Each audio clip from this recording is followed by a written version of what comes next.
Hey everybody, welcome back to Tim Travels. It's Terry, your host.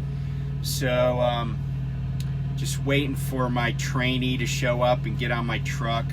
Had to park at a shopping center because I have a trailer on my back from a load I dropped the other yesterday morning. So anyway, I wanted to show you a couple of things. I'm not really a super truck guy.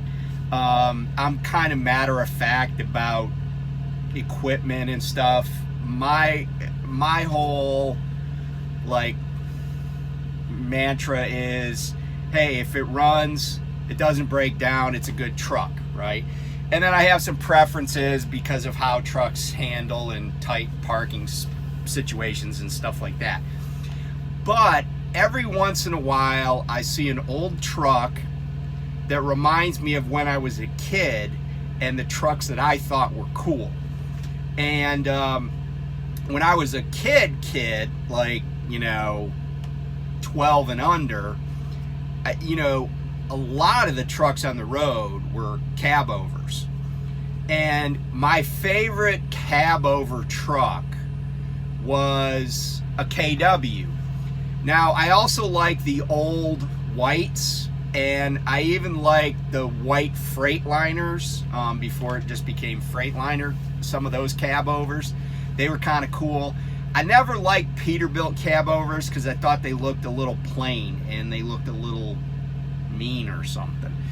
But like I said, my favorites were KWs. So I saw this truck at a truck stop in Ohio the other day, and I took the picture of it. And I also talked to the driver, and I'll tell you a little bit more about it after you look at the picture.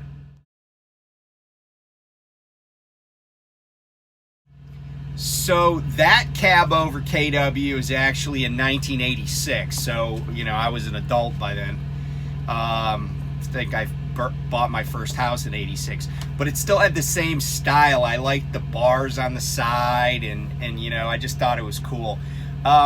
And again, I'm not a huge chrome guy, but he has some pretty cool looking air cleaner intakes on the back, and he had dual stacks on it. And he said it has a 400 cat in it. He said it's not the fastest truck on the road, and I said, well, I know how you feel. But I thought it was a cool truck. I'm not sure I would want to drive it on a daily basis, but I thought it was a cool truck, and so that's my little geeking on the trucks. So another thing I want to show you is, GPS can be our worst friend some days. And, but here's the thing about GPS. You got to be smarter than your GPS, right? You got to, get out Google Maps, look at where you're going, look at the roads around it. I tell people that I train, hey, if GPS, whether it's Google Maps or a trucker GPS or whatever the heck it is, because they're all fallible, right? They all screw things up. If it says go down this county road, my advice is unless the location you're trying to get to is within a mile and it's on that county road, that's probably a bad way to go. And you gotta just watch what you're doing. And even if it makes sense, you still gotta read the frickin' signs. There's tons of videos of people, ripping off the top of their trailer or the top of their truck even at low bridges. And I've seen dozens of pictures where the truck is underneath a bridge and stuck, and it's like a huge sign that says 11.5, 12.6. If you don't know how tall your truck is, then just find another line of work, right? And if you're a flatbed guy and you don't know how to measure that stuff, find another line of work, because I guarantee the DOT knows how to measure it. So anyway, this isn't one of those pictures that you're going to see, but it's a picture that's maybe even a little more egregious, because this driver decided to leave the road and go down a bike trail.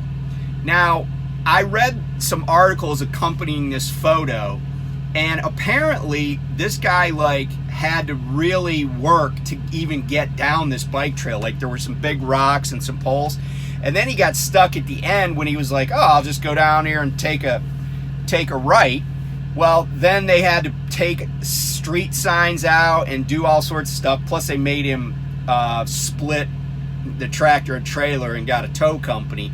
And I'm sure that the Massachusetts DOT officers that were called to respond wrote him out a bunch of nice fat tickets. And he deserves it, because this was, he drove down with a 53-foot trailer. He drove down a bike trail and a pedestrian trail. And luckily no one was hurt, and you know, really there wasn't a ton of stuff torn up, although I guess he left some pretty deep tire marks, tire ruts when he got onto this trail. If you can't fit in there with your truck without really going to a lot of trouble, then don't go in there. Don't go in a place you can't get out of. And you know, sometimes you just got to be like, you know, this is a bad idea. And you know, this is judgment. And by the way, when you look at the picture, you're going to see a big name on the side of the trailer. But I got to tell you that company just contracted with this truck. I tried to like enlarge several photos to see who the actual trucking company was that's pulling this trailer, but I couldn't. But take a look at it.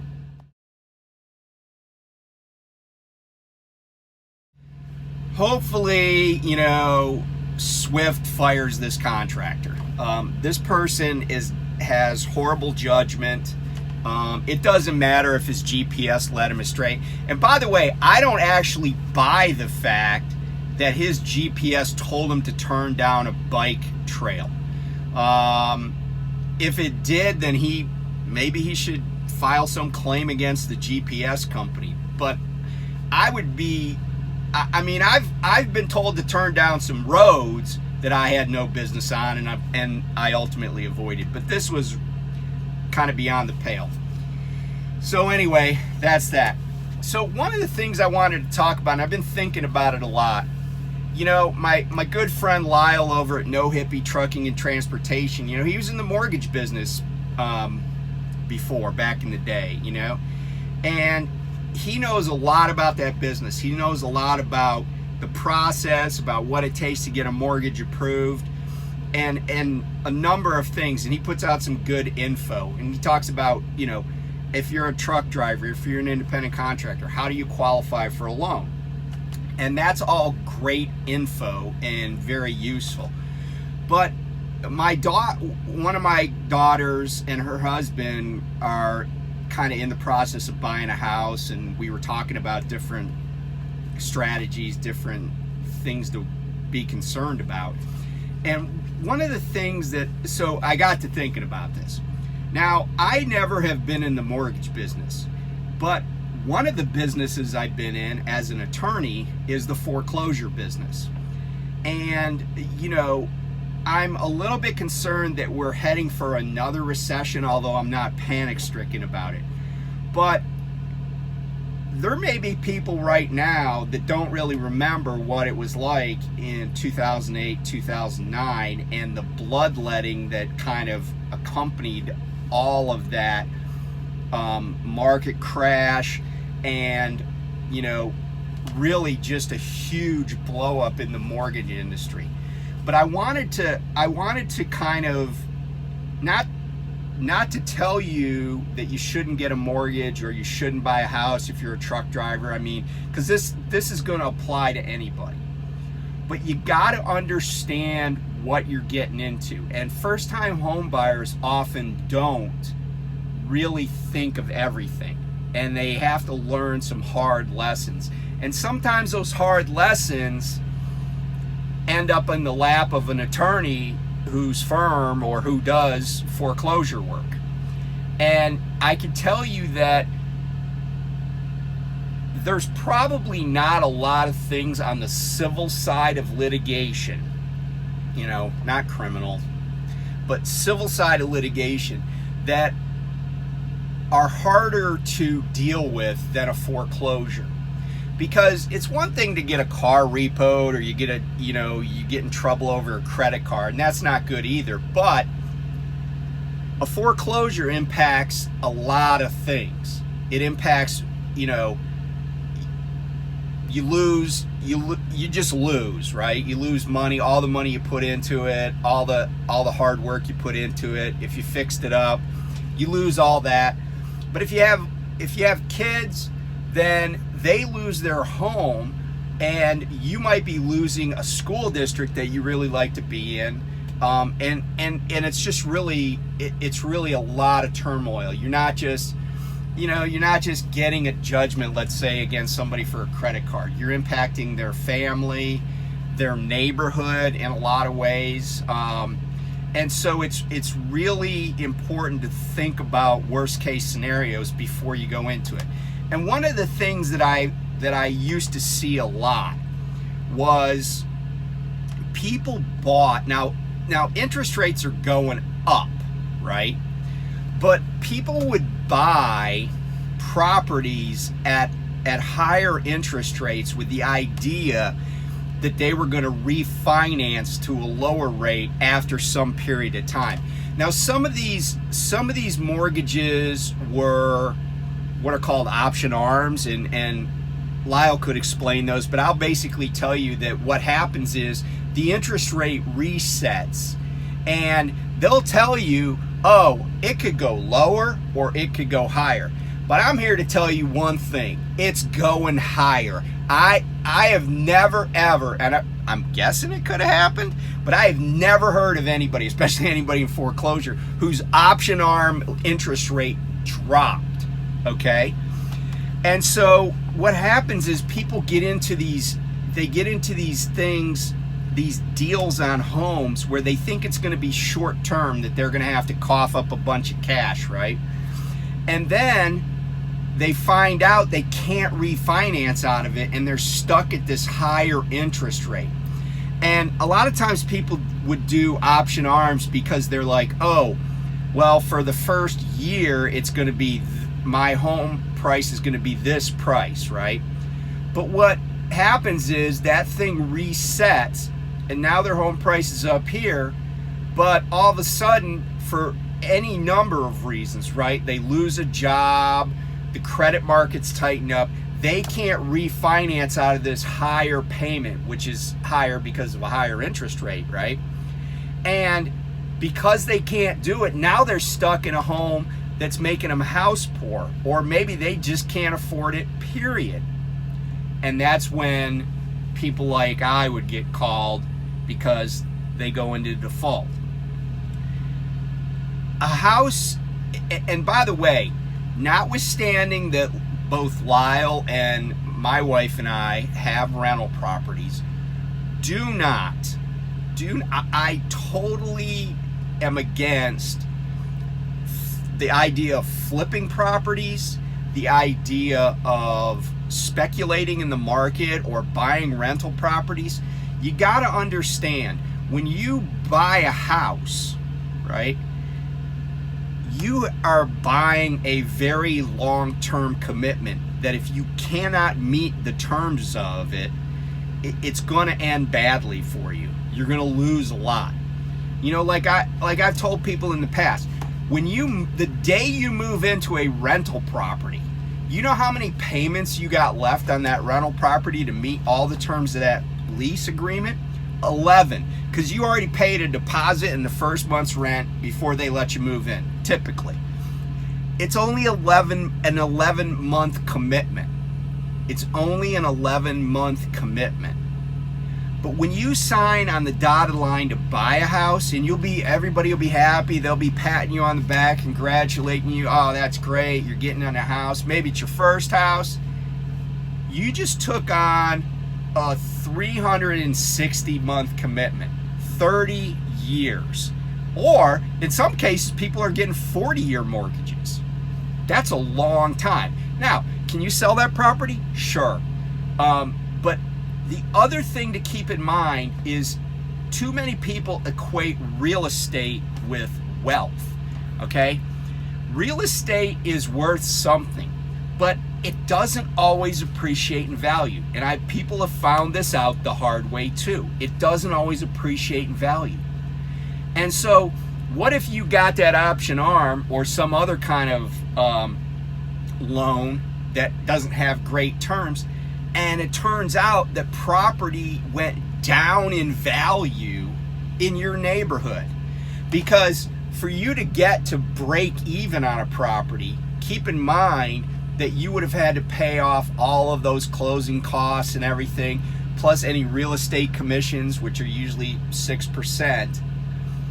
And so just for you to walk away from that house with no money, just being even, is gonna take a while. It's probably not gonna be a year. It's probably gonna be more like 4 or 5 years, unless the market's going crazy. And I've seen that happen. I bought a house in Arizona in 2004. I sold it a year later, and I think we cleared almost 120 grand on the deal. But that was just lucky. It wasn't because I'm skilled. It was just lucky. I mean, I guess it was lucky I lost my job, because then I was like, oh, we got to sell the house. We moved back to the East Coast. But we were just lucky. We sold that house about a month or 2 months before the market peaked in Arizona. The guy that bought it from me was underwater for like years before he could do anything about that. It was just dumb luck, okay? I wasn't skilled. It's really hard to get out of a mortgage sometimes. And you know, if you go into default with the idea that, oh, well, they're going to make me a deal, they're going to, you know, revise the terms, they might say, nah, we're not going to do that. They don't have to, okay? They don't have to. It's a contract, right? There's no such thing as mitigating circumstances when it comes to contract law, unless somebody lied or something like that, and you're never going to be able to prove that, even if it is true. So the reason I'm telling you all this is I'm saying be cautious. Buy less house than you can afford. Buy a house that meets your needs, but understanding that whatever documents you sign to get the keys to that house, that's the deal you're going to have to live with. Because I can remember I used to have to, in order to file a foreclosure, depending on the state, some states it's really easy, but depending on the state, it's a big pile of paperwork. And, you know, I would have to go through every packet. I think there were probably like 10 spots I would have to sign as the attorney that was doing this, as a substitute trustee. And I would look at the note, I would look at the mortgage itself, I would look at all these documents, and a lot of times I can remember commenting to people, because I'd sign them at our big conference table. I'd say, why the hell did anybody ever do this deal? And the answer is because people they fall in love with something. And no matter, and it's true about cars, it's true about, you know, relationships, it's true about houses, right? They fall in love with something or with the idea of something. And it doesn't matter how bad the deal is, they will find a way to justify doing the deal.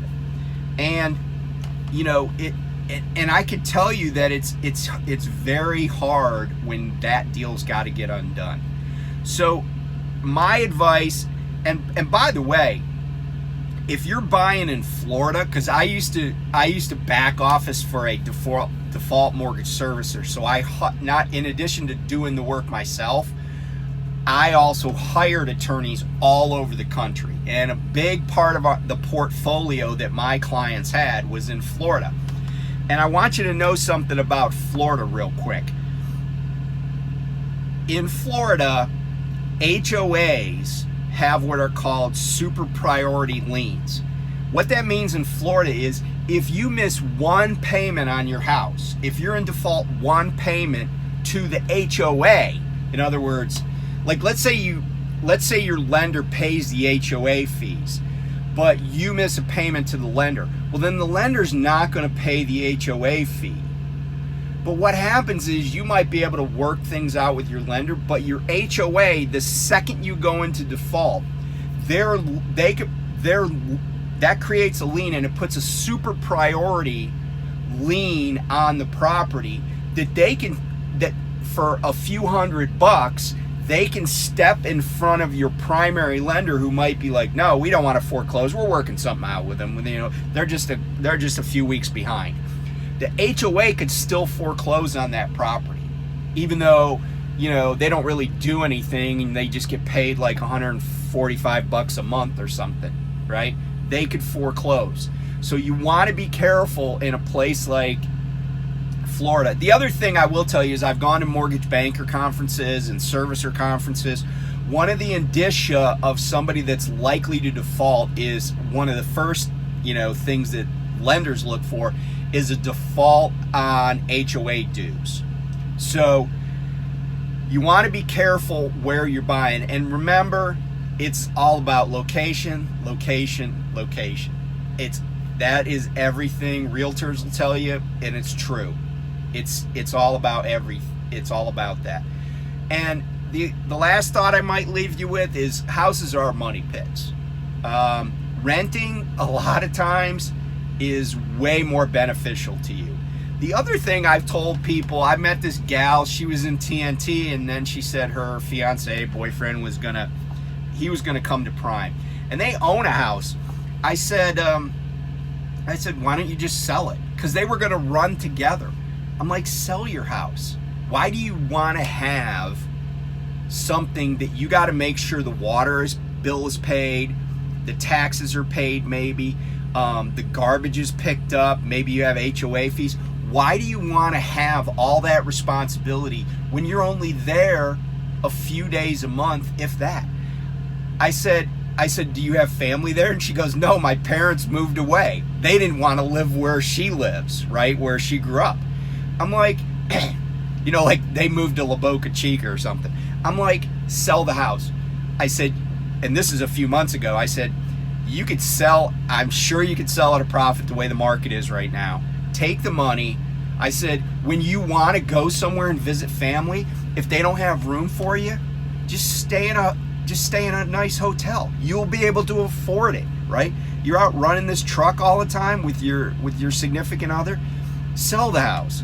I mean, now, some people want to buy, but like I said, there are other ways, well, maybe I didn't say it, but there are other ways, really better ways, to create wealth than real estate, okay? And if you're not going to be there all the time, why do you want to have a house, Because if somebody leaves a notice on your door, it's one thing if you're in an apartment, the manager will probably just call you.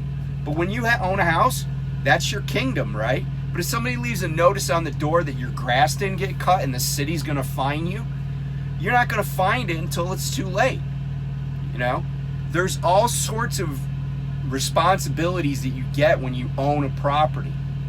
And it's beneficial, but it's not all it's cracked up to be. So really think carefully.